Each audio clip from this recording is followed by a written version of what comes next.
রোজ রান্না করতে গিয়ে আর কারোর ভালো লাগে বলো? আমারও ভালো লাগে না, তাই বেরিয়ে পড়েছিলাম শ্যামবাজারের উদ্দেশ্যে। গিয়েই দেখি এই টপগুলো 100 টাকা করে বলছিল, সাথে ব্যাগগুলো 250 টাকা করে। জুতোগুলো বেশ দারুণ ছিল, বাট আমার লেহেঙ্গার কালেকশনগুলো বেশ দারুণই লেগেছে, ভীষণই ভালো ছিল এবং ভীষণ কম দাম ছিল। দেখতে পেলাম বাজার কলকাতা, অমনি ঢুকে পড়লাম।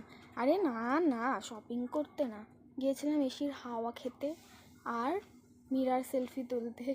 ঢুকে পড়েছি, দেখছিলাম ড্রেসগুলো খুব একটা ভালো নয়, মোটামুটি। এই যে প্লাজো প্যান্টটি দেখছো, এটির দাম হচ্ছে 499।